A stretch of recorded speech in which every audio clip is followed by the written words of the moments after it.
every magazine, here's how to lose Yes. 2 pant sizes in 2 weeks. We know that's not sustainable. But like, yeah, what if I told you, hey, if you focus on this for a year and then you continue it, you could thrive potentially for the rest of your life. That's another thing that shatters women's minds is when I go, oh, your metabolism, actually nothing changes from when you're 20 to when you're 60. Hello and welcome to the High Maintenance Hippie podcast. This is your host, Ashley from Ashley Taylor Wellness. On this podcast, we talk about all things beauty, health, wellness, and optimization. Being a high maintenance hippie represents not being boxed in, as I strongly believe that one size does not fit all. I'm a nurse turned coach, and I have learned so much about both conventional and alternative options, and I want to help you expand your options. I'm here to inspire you to learn new ways to improve your quality of life and to take your power back. I'm so excited that you're here, so let's get started. Hello, and welcome back to the High Maintenance Hippie podcast. This is Ashley, and today my guest is Emily Ray. I've gotten to know her online over the last several years, and I absolutely love her content, and she's an amazing person.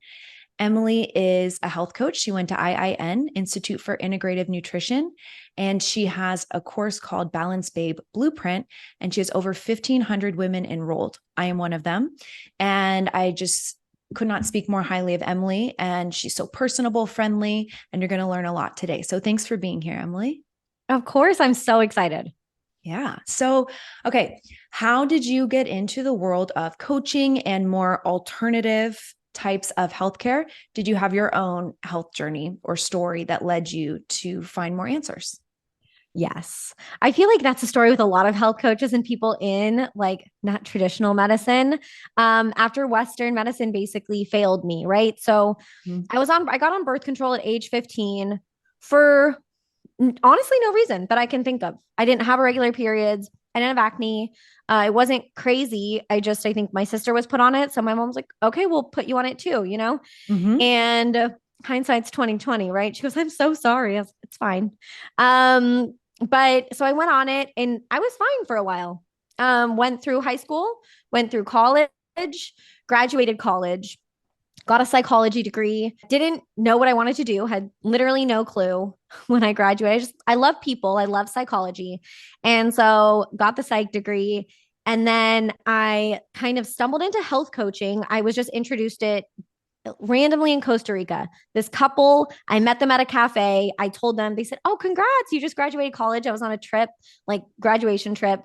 Go, what do you want to do? And I go, I don't know. They were like, well, what do you love doing? Like, what makes you excited? And I go, health and nutrition. At the time, I was like kind of in the fitness space, right? Kind of gym rat, lifting, counting macros. Was raised healthy though. My mom is pretty darn holistic. My grandpa had a juice shop in Santa Cruz 40 years ago. I was raised like he didn't believe in high cholesterol. He didn't believe that eggs are bad. He didn't believe in low fat. Pass that on to my mom. So I'm very grateful that I wasn't raised with that mindset.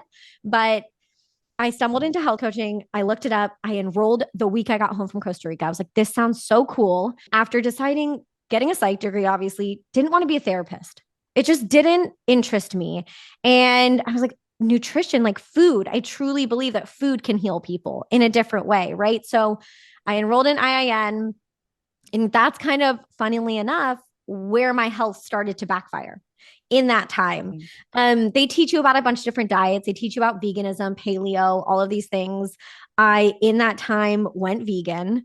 This was when What the Health was rampant. This was before Game Changers, but What the Health was such a thing. The plant-based movement was so big. This was like maybe 2017, 2018. And I went vegan. At that point, I was still on birth control. Everything just started to backfire. Everything. I mean, this is mid-20s, right? I had been drinking, staying out. I was a cocktail waitress, like all of these things, trashing my body. And my body said, we're done. We can't do this anymore. I started to gain weight rapidly. And I didn't understand why, because I wasn't doing like crappy veganism. Like I was like whole foods, eating whole foods, healthy foods, gaining weight. I was miserable at that point. I had acne. I was so swollen, inflamed. Like I said, gaining weight rapidly. It didn't make sense to me. Went to my doctor, told her like my periods are weird. They're painful. She was like, oh, that's normal. I said, no. And I have no libido. Like I look at the man that I love and I feel nothing inside. And she goes, honey, girls just have less of a libido. That's just normal. And regular periods, like for your own birth control, like it's fine. I was like, this doesn't feel fine. And I was also dealing with a bunch of gut issues too, on top of all of that, which birth control does deplete you of essential vitamins and minerals. It can lead to leaky gut. So all of these cascading effects in the body, which I didn't know of at the time, but this just inner knowing of something was wrong. I knew what she was telling me. I knew I didn't feel right. And so that was 6 or 7 years ago, before like gluten-free was even a thing. And I was like, okay, something's going on. I need to figure it out. They're not going to help me. I'll take matters into my own hands. Did a bunch of researching. Like I said, I was a health coach, so I knew about holistic remedies. And I made it a mission to heal myself. I cut out dairy and gluten. I reintroduced high quality animal products, got off birth control, learned about the fertility awareness method, started tracking my cycle, and I started to feel like me again. Like this cloud had lifted. And I have chills talking about it because I get messages from women saying the same thing now. And it's the most beautiful experience to finally feel at home in your body again, feeling so disconnected for so long.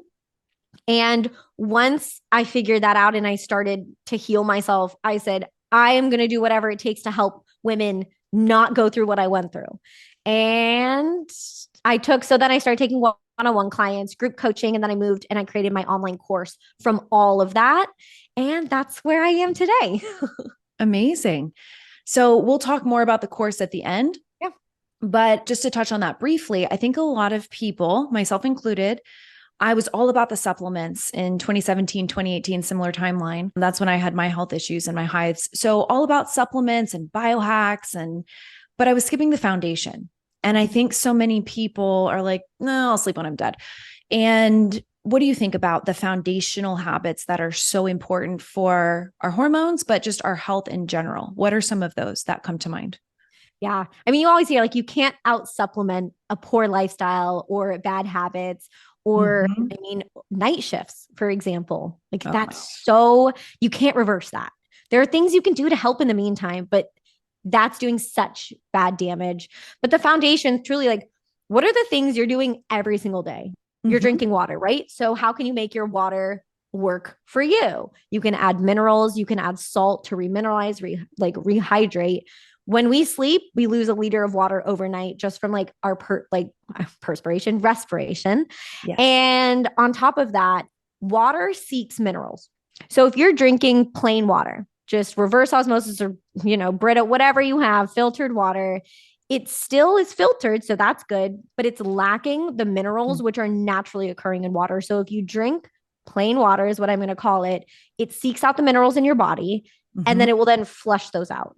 So if you're not remineralizing as you're drinking, especially for these people drinking a gallon of water a day, you're going to deplete yourself so quickly. And minerals really are the spark plug for basically everything that our body does. And so remineralizing our water, drinking high quality water, one of the best things we can do and relatively easy to add salt and minerals. On top of that, having a good sleep routine. So having good sleep hygiene, turning the screens off, or at least wearing blue blockers before bed. Melatonin is actually a hormone. Like it's so much more than just, it helps you sleep. It does so many things. We're learning that it plays a crucial role in our immune system. And I mean, evolutionarily speaking, it makes sense that after dark, we didn't have a lot of light. Right. And so I think just coming back to that thought as often as we can is how can we live closer to how we lived 100 years ago, right before we had these modern advancements like light and all of these things. So I think water, having a good sleep routine, on top of that, eating good protein. I mean, eating high quality protein, enough protein at every meal. It's good for your blood sugar. It's good for your muscles. Again, protein contains amino acids, which kind of like minerals we need for everything. And so getting enough protein is extremely important and very underrated. The other one I would say is eating breakfast or having food in your stomach before you drink coffee. That's another one that if you're already going to drink coffee and you're going to eat breakfast, why don't we just switch the order that we do those things? Yeah. It makes such a massive difference. I can't even explain. Like it really is one of the most underrated things. And it's hard. I get it. You want to wake up. If you're used to drinking that coffee when you wake up, it's your routine. It's cozy. It's easy. But eat something with some protein, some fats, even if it's with your coffee. Like if I can just get you to compromise eating a little snack with your coffee, it will make the world of difference. Yeah, all of those are great. So a couple of follow-up questions. Why would coffee on an empty stomach possibly be problematic for someone and their hormones? Yeah. So drinking coffee is going to spike cortisol. That's what it does. It spikes cortisol. And if we have nothing in our stomach, that's going to happen real quick. If we have nothing to slow that spike, it can spike cortisol, it can spike blood sugar. All of these things are connected. So our hormones really are like a symphony. They all work together. And when one is out of tune, it messes everything up. It causes this cascade, which is why a lot of women, we can talk about this later if you want to also, they want to play whack-a-mole. They say, Right. I have low cortisol, I have high cortisol, I have low progesterone, high estrogen. They work together. And the best thing you can do, like I'm saying, is work on your foundations first. And Mm-hmm. your body knows what to do after that. You just have to give it the right environment. And that's why I recommend all of these foundations before throwing supplements on top. Because if your gut's not even healthy, you might be wasting your money. You could just be using the wrong ones. Also, dim is one that I want to caution women against. Unless you're 100% sure that you have high estrogen, please don't take dim. Because high estrogen can look like a lot of other things. It can actually look like low estrogen sometimes. And if you take dim, you're going to flush out again whatever estrogen you have left. So that is, I think, just the coffee on an empty stomach, spiking cortisol, spiking blood sugar, which then when your blood sugar goes up, cortisol goes up, it's going to crash. It can lead to Yes, cravings, and it's just going to leave you on a roller coaster for the whole day. absolutely. Yeah. So I learned about that. My first health coaching certification was Health Coach Institute. And I studied health promotion. I got a degree in that before becoming a nurse. It's very interesting how similar the blood sugar roller coaster is to taking caffeine, because what's happening is that it's causing extra stress on our systems. And most of us live in a more on state, a more sympathetic dominant state. And so caffeine can be something that is sending us over the edge when we're already full. So if you choose to have it, just like Emily's saying, cleanest version of the coffee possible, because a lot of them are made with mold and pesticides. So you want something organic, you want something tested for mycotoxins, but just have it after your meal and see how that helps. And for me, I've noticed a big difference because I was so jittery, and I found after having a hearty breakfast that I didn't have that same effect. So that's pretty interesting. Yeah, it really is such a difference. Even like you're saying, however you get these things, we're already eating these certain things. If you can just switch them, if you can get a Yeah. better quality, I'm not saying you have to cut out coffee. If we Mm-hmm. can just modify the way we're ingesting it, change what we're buying, will it cost a couple dollars more? Maybe. But isn't that worth it? Like you pay now or you pay later kind of thing. 100%. Yeah. Investing in ourselves. People say that's so expensive. Well, what do you value? And I've seen people in their hospital beds, and there's not a lot of regard for nutrition. And I want to say hospitals don't have money to give people better options, but that would not be an authentic statement for me to make. I just feel that we should be setting a better example, and that's not it. So, the people that I've seen who have really thrived and reversed their health conditions have focused on the foundation, taken personal responsibility for their health, and they know that it's not the doctor's job to make them healthy. That does not make me or you, either of us, Mm-hmm. anti-doctor. It just means we have to take an active role in our health. And maybe before we both got very sick, we weren't doing that as much as we are today. 100%. 100%. And that's my goal, is to empower people. I want to give you just the information, the tools to understand that you are in control. You Mm-hmm. have the power to say yes or no to whatever you want to say yes or no to. It's your decision.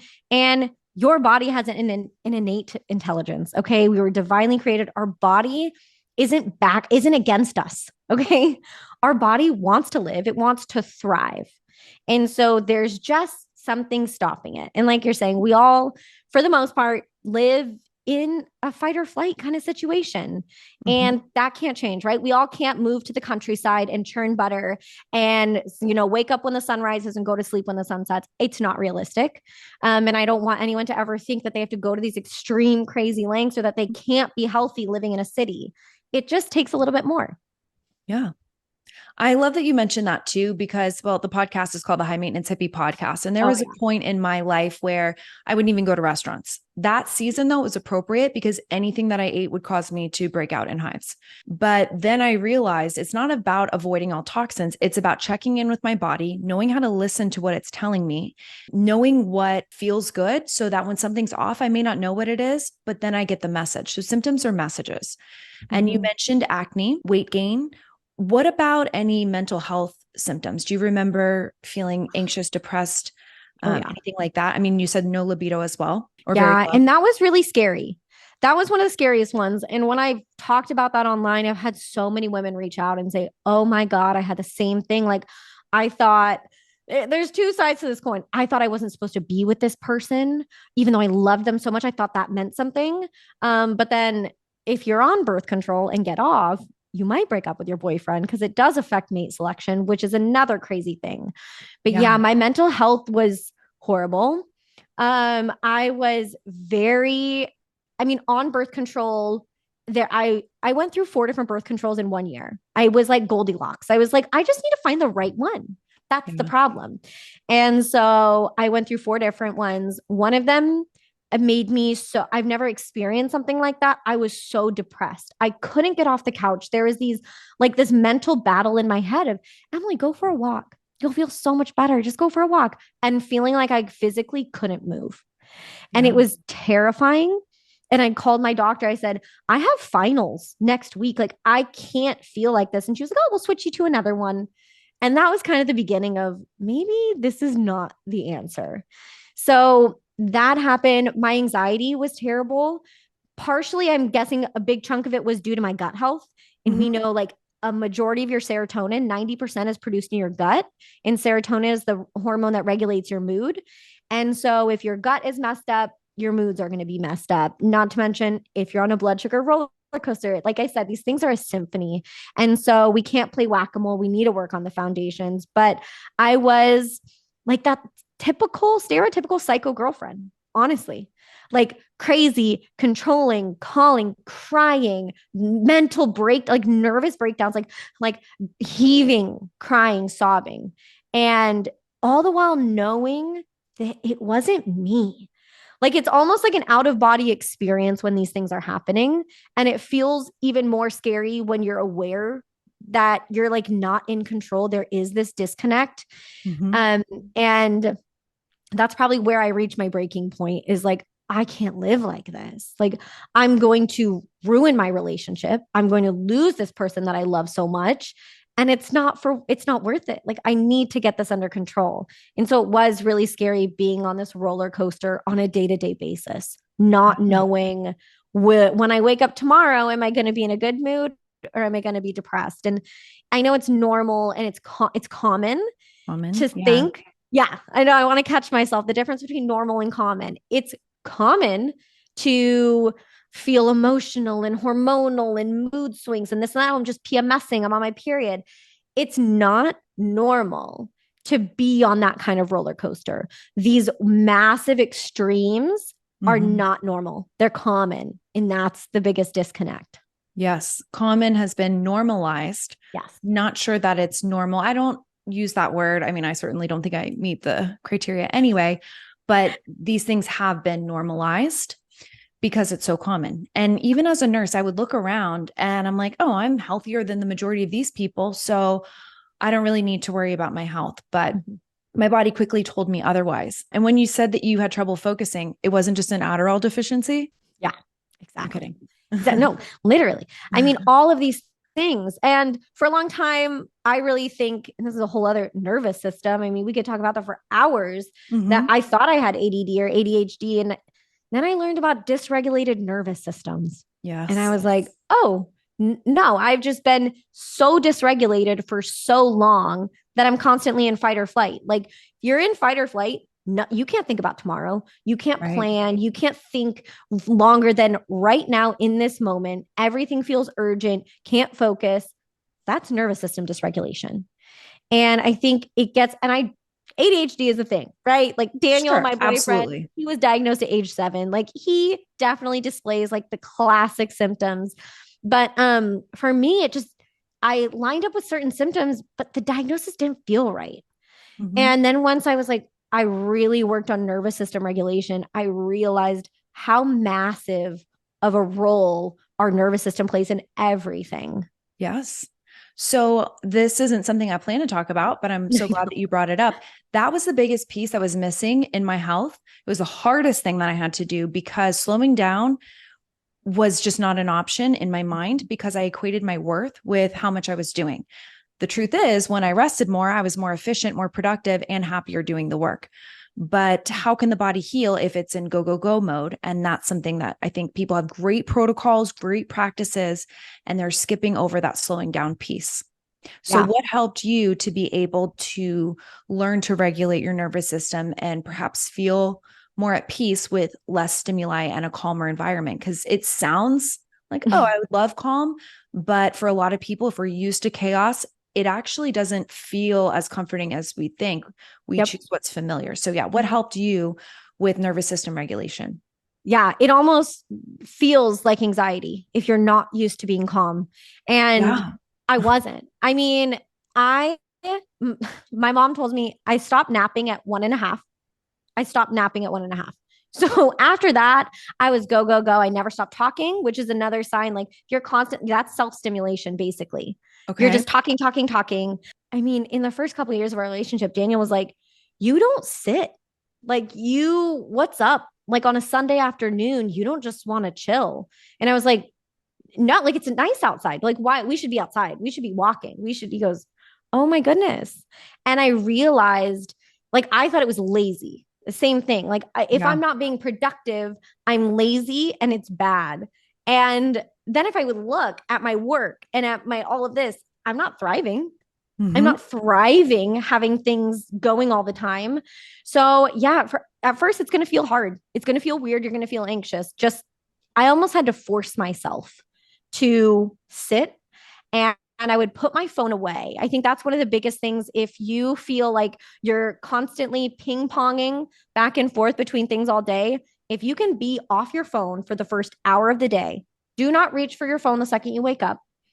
It will change your whole entire life. It sounds dramatic, but Mm-hmm. it to just sit there in the morning in silence, you will notice such a difference. And Mm-hmm. so I just forced myself to do these things. I started doing like nervous system exercises, which Okay. you can do like where you can like kind of stimulate the vagus nerve. You can look all the way as far as you can to the right and then all the way as far as you can to the left. And what that does is it tells your brain like we're safe. Like we're looking to the periphery, nothing's coming after us. When you're in fight or flight, you're looking straight ahead. And so sometimes we can kind of do these things in the same way they tell you, oh, if you smile, it triggers happy chemical, like it triggers dopamine Mm-hmm. and it'll trick your brain to think you're happy. Same thing with these exercises. So it's just little things here and there. Like I'm not telling you need to quit your job and go on a vacation for 1 month and turn everything off. Like I Yeah. said, if we think we have to do everything, we're going to do nothing. And Mm-hmm. it really is all about these small little things that we can stack day by day while also removing stressors that over time will make such a difference. You do not like Rome was not built in a day. And if you're struggling with hormonal symptoms, mental health symptoms, like all of these things, you didn't get here overnight and you're not going to heal overnight. And that's okay. But you will heal. Like you will get there. Yeah. I'm glad you brought that up too, because in 2017, I came to California in 2016 as a traveling nurse and I worked with this Chinese medicine doctor. And he told me that it was going to take a year to get better. And this was just so different from everything that I've heard. I'm used to working in the hospital. We give you a pill. 30 minutes later, we're reassessing if you have an improvement. So to hear a year is a really long time. And I just was like, yeah, I want to get healthy, but I don't know about all that. But it makes sense. Like we didn't get that way overnight. It's going to take time. Rome wasn't built in a day. So every decision we make is either bringing us closer to or further away from Yes. our health. And thinking about it like that, yeah, a year's a long time, but it gave me realistic expectations because I think a lot of people give up because they don't get results in 2 weeks. Yeah. Oh, this must not be working. I think that's pretty 100%. common. Yeah. I mean, lose every magazine. Here's how to lose Yes. 2 pant sizes in 2 weeks and this and that. And we know that's not sustainable. Like Right. that'll get us results. But like, yeah, what if I told you, hey, if you focus on this for a year and then you continue it, you could thrive potentially for the rest of your life. Yeah. I mean, it's just, I think a lot of people, again, this could be a nervous system dopamine situation where we want things quickly. And if we don't get that result quickly, it doesn't give us the dopamine that we want.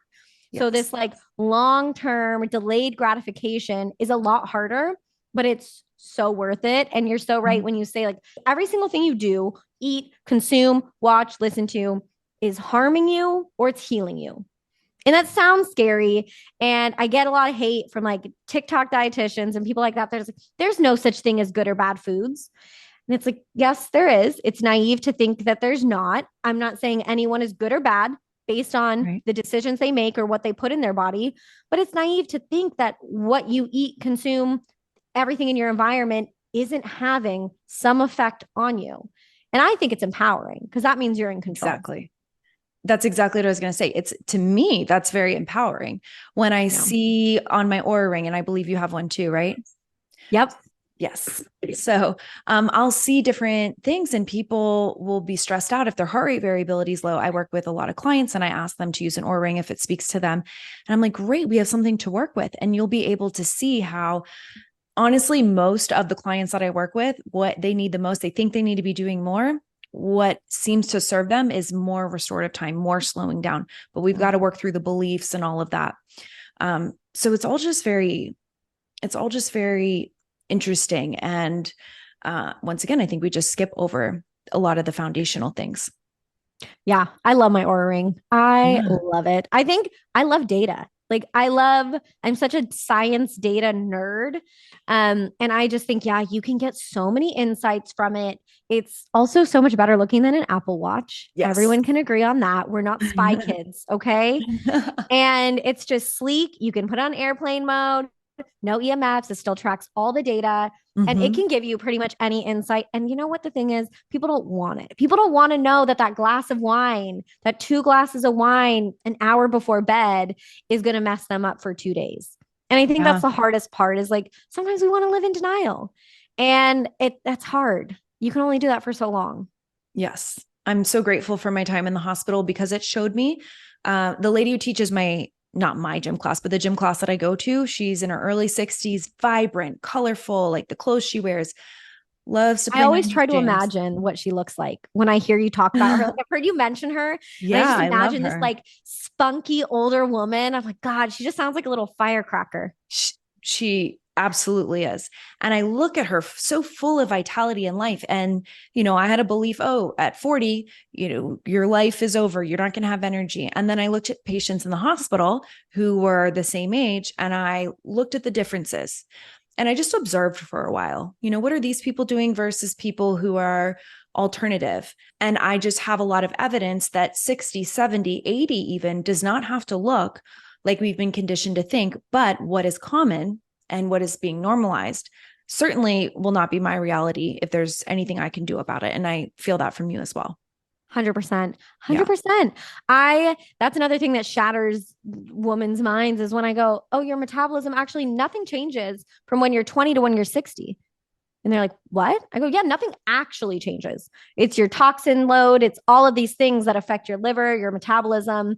It's what you spent your 20s doing, which is possibly binge drinking, not sleeping, Mm-hmm. working on your career, all having kids, multiple kids, you're depleted, there's so many things that contribute to it. But it's not actually that like shit hits the fan when you're 30. It doesn't. Craziest thing, I was at a birthday party a couple weeks ago for our friend's 2 year olds. And her grandfather is 91. I looked at him. Daniel said, he's 91. I go, no, he's not. Look at him. He's 70. Probably 68. He goes, no, I just heard him say he's 91. Oh, And I walk up to him. I said, are you 91? And he goes, yeah. I go, what? I go, what's your secret? And here's what he said. He said, exercise, protein. He said, protein, he eats 30 grams of protein at every meal. And then he said, enough alcohol to be a preservative. So he just drinks a little bit on occasion. And I think that little 10% enjoying life, 20% is such a critical part Like there Yes. is so much of it that's just being in a state of like joy. And I do think to a certain extent, I mean, obviously the food, the environment, all those things play a big role, but so does again your nervous system and your beliefs and what's happening internally. And if you're full of resentment and contempt and anger and you think that you're going to age a certain way, you're probably right. You probably will. Yes. Yeah, I'm really glad that you brought that up. And one thing that I'm really big on is, and as a high maintenance hippie, I do cosmetic procedures. I'm open about that. I get a lot of heat for it. I do not believe gel manicures are healthy. I do not believe Botox is healthy. I have to look at my body and say, is this a stressor that my body can tolerate? Am I comfortable accepting any positive or potentially harmful consequences, outcomes of my actions that I'm responsible for myself? So I think about these things. But you do some things that I've seen you post on your stories a couple times, like people will give you a hard time. So what are some of your vices that are in your, I mean, are you a 90-10 type of person, 80-20? Like what's your balance I'm like probably of 90-10. okay. I'm probably at this point, maybe 85-15, Okay. maybe So 85-15. But what's yeah, in for the that most 15? part, my 15, yeah, I get gel nails. I get my hair done. I have extensions. My hair is obviously this color, not this color. Mm-hmm. Um, Sometimes I self tan in the winter. I use a less toxic one, Beauty by Earth, if anyone wants a rec. But yeah, it's these things make me happy. French Right. fries. If to answer, my biggest vice would have to be French Ooh, fries, though. I love okay. them so much. And I won't cut them out. And you don't have, I mean, do I eat them every day? No. But when I go out Right. to eat and there's truffle fries on the menu, like I'm getting that. And Yeah. that's that. I do so many other things. Like I said, I've been at home. Everything I buy is seed oil free. My meat is grass fed. All these things. And yes, it is more expensive, but that's what matters so deeply to me. And that's what allows me that when I go out, I go, okay, I can handle this. I can handle Exactly. this. Yeah. And yeah, I think that's so I get a lot of feedback when I post these things on my story, like, no, my nails aren't non-toxic. No, I get my hair done. I get a blowout once a week. I don't use non-toxic hair care. Like I get a blowout once a week. They use salon care products. Um, and that's that. But isn't that like that's a relief to me and to my clients are like, thank God. Because like you do see some accounts that are like, I have a Faraday cage around my house and this and that. And I'm like, I turn my Wi-Fi off at night, but my whole career is like on the computer and on my phone. And I can't avoid that. And I think to stress about it is then just adding insult to injury. Absolutely.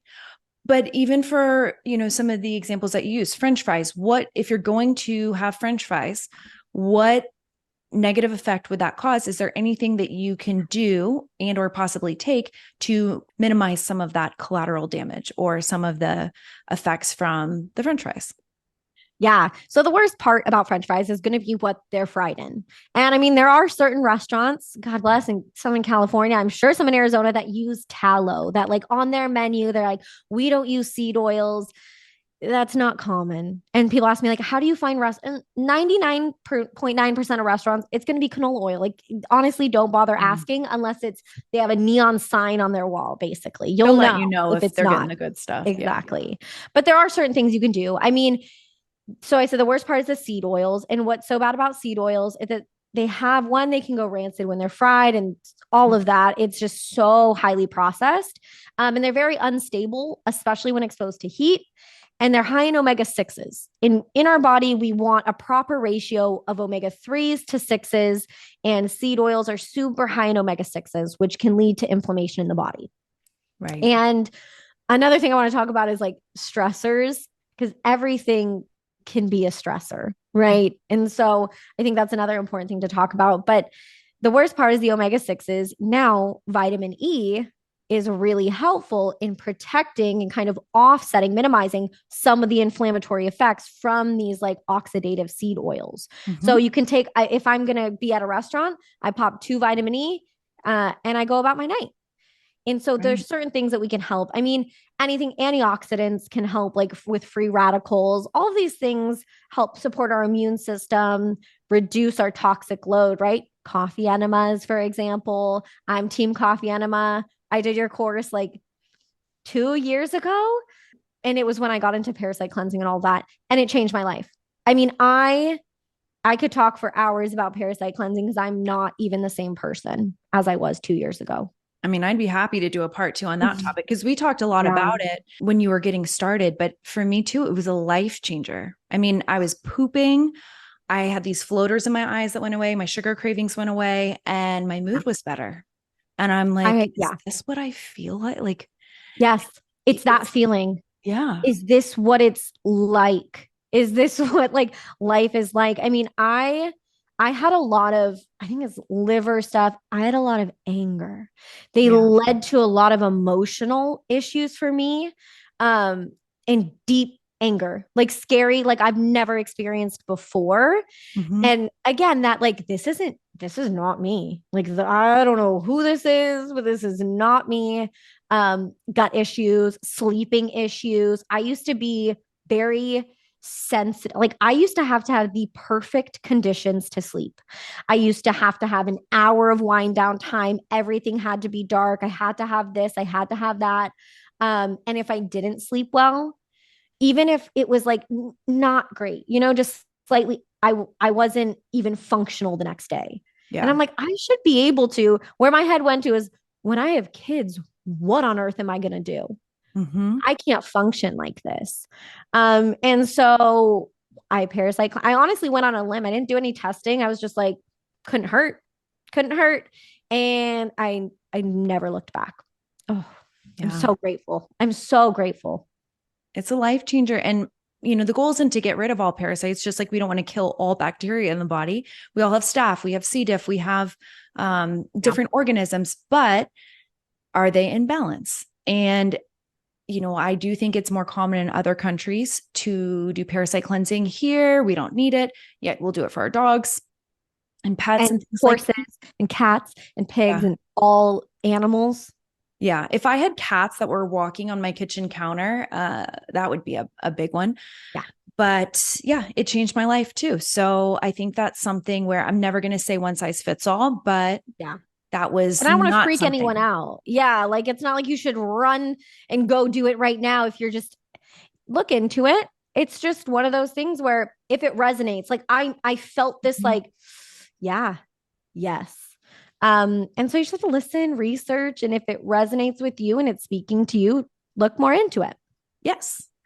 Okay. I have so many things I could talk to you about. I So, know. okay. As far as the phases of the menstrual cycle, a lot of people really don't know. So, Yeah. brief overview, what are those 4 phases?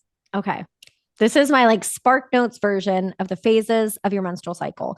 Okay. When I was younger, and I'm sure all women are like, I'm either on my period or I'm not on my period. Those are like, if I had to say there's 2 phases, it's that. Mhm. And it's so much more than that. And we are such cyclical beings, women compared to men. So men have a 24-hour hormone cycle.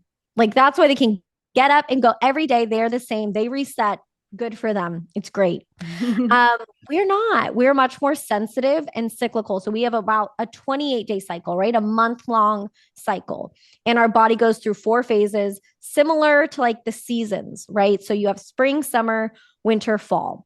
So day one of your cycle is actually day one of your period. So your period marks the beginning of your cycle, which is crazy enough, the least exciting part. And you're actually the least hormonal. Everyone's on their period. I'm so hormonal. Actually, you're the least hormonal, which is kind of interesting. But day one of your cycle, day one of your period, your uterine lining is shedding. Obviously, an egg was not fertilized. You are not pregnant. And that's what happens. Body's clean in house. It's getting ready for the next cycle to ovulate. Now, whether you want to have a baby or not, it's what your body wants to do. That's it. It's what you were designed to do, basically. And like I said, whether you want to have a baby or not, that's what your body's trying to do every single month. And so after your menstrual phase, which a healthy period is anywhere between like three days of full bleed. I like to clarify that because some girls like I spot and then I have like a day of bleeding and then I spot. That's a little short. So we want like 3 to 6 days of bleeding, 6 plus. If you're at 7, it's probably something's up. But Mhm. after your menstrual phase, you go into your follicular phase. So menstrual is your winter. Let's think about, I mean, what do you do in the winter? You hibernate, right? It's not a time you Yes. go out, make plans, Mm-mm. We're having hearty, grounding foods, nourishing foods. We're staying in. I mean, you don't want to go. Like, imagine having plans the night of your period. Nope. Listen to that. So, once we know all these phases, we can plan our lives around them somewhat loosely, right? We can have an insight. So, if menstrual phase is your winter, you then move into spring, which is your follicular phase. So, the same way like flowers are blooming, your Good to energy's coming remember. back, your hormones are going up, they're beginning to rise. And then this is a time where like you'd want to focus on eating some healthy fats to prepare for ovulation, which is coming next. So your follicular phase is usually going to last about 10 days. And then you ovulate, most women ovulate around day 14.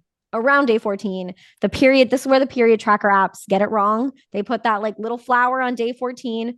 That might not be you. I ovulate on day 15. Someone ovulate a little bit later on day 17 or 18, but it usually happens mid cycle.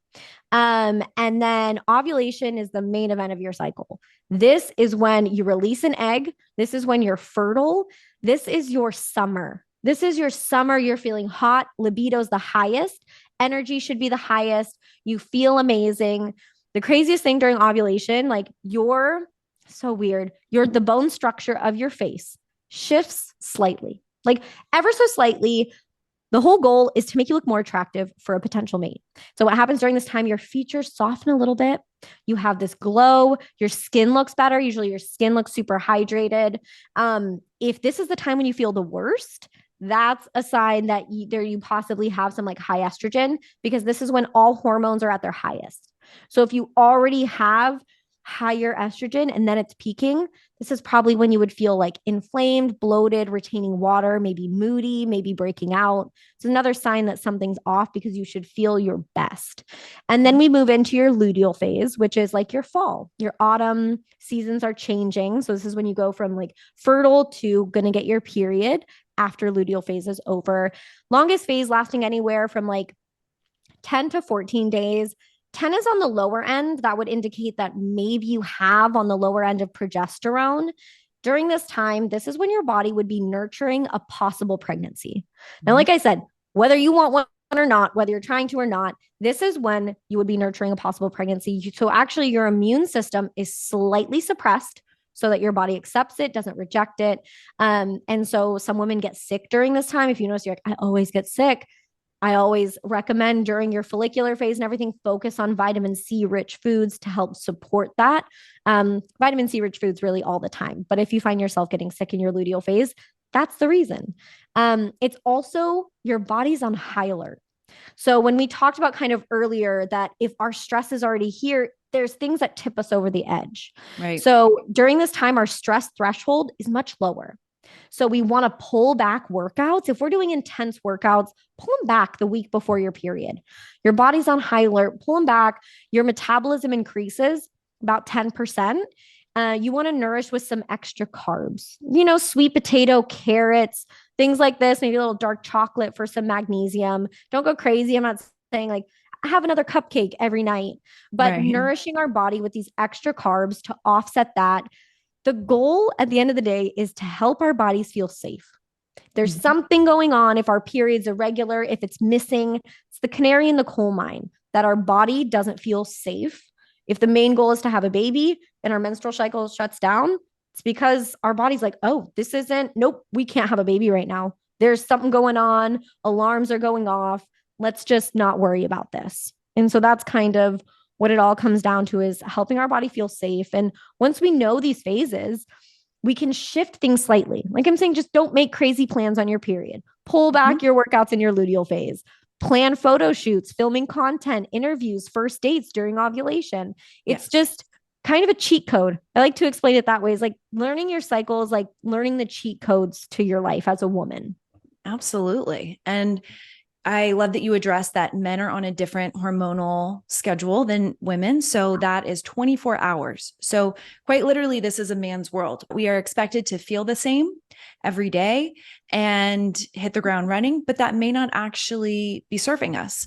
So if you are an entrepreneur, Or if you have more flexibility, then you can honor those cycles. Maybe there are things you can do even if you are working. Mhm. But when I was in the hospital, you show up and it's every day is the same. What I found is when I started to learn the cycles of my body, I do have a very regular period, fortunately, 28 days. So would you say most people's cycle would be 28 days on average? Yeah. That's kind of the period unicorn perfect cycle is about 28 days. Yeah. Kind of with the moon, which is crazy enough. It's all Yeah, connected. it really is. And, that's a whole other thing. We feel like so separate from nature because we live in our fancy houses and drive Yeah. cars and all that. But we are mammals, we are nature, we are part of this ecosystem, and we forget that sometimes. Yeah. And I am someone who is so thankful for my period. And one thing I wanted to mention was I have been working as a nurse at a fertility place, and they're doing a lot of hysteroscopies. So that is where hystero meaning uterus and scopy, like a scope. And so they're going in to look at things. That's like what an endoscopy is. So the scope is just taking a look. And what I heard the doctor saying to some patients is that a lot of women don't have regular periods or periods at all because maybe they're on birth control, IUD, something like that. And so she described it as kind of doing an exfoliating facial on the uterine lining on the inside so that the embryo could attach. And I just think that's interesting. So many people see their period as like a nuisance. They see it as something that is just, there are no benefits to it. Yeah. But do we need to shed our uterine lining every month? And if not, what could that lead to? Yes, we do. I mean, if you think about it, like if our body does something, it's for a reason. Yeah. It's for a reason. And when we mess with that, it's gonna cause problems. And our period, and I get it, we're raised, a lot of women have irregular periods and messed up periods when they're young. And it actually takes at least 10 years, I think, or maybe it's something like 9 years for your period to fully mature. So from when you Interesting. get your period, like I think so many young girls are just put on birth control. It's like Yeah. your period just came online. Like it doesn't Mhm. know what it's doing yet. And if you're slap birth control on it right away, then if you eventually get off, it's going to have to relearn it all over again. And it Mhm. never got to mature the way that it needed to. And so going back to this idea of like our bodies do what they need to do for a reason, and we should trust that. And our period, not only is it a way of cleaning, our like basically your uterus and your vagina is self-cleaning. Okay. Mhm. It's doing what it needs to do. But even deeper than that is our hormones need to go through this fluctuation to flush themselves out. There's a reason why we have the surge of progesterone and estrogen, and it all works together like a symphony to do what it needs to do. And if you're messing with that, it can't do what it needs to do. Things, and I understand like women with PCOS or regular periods are put on birth control, but then other things can happen to your uterus or even IUDs. The Mhm. way the way that birth control works is like multifaceted, but hormonal birth control releases a stream of exogenous fake hormones, progestin and fake estrogen.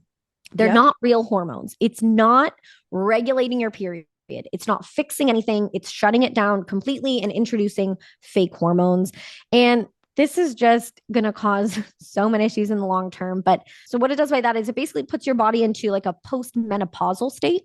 Mhm. And so you're not ovulating. And if you're not ovulating, you can't get pregnant. And what it also does at the same time is it thins your uterine lining so that even if you were to ovulate, nothing can attach.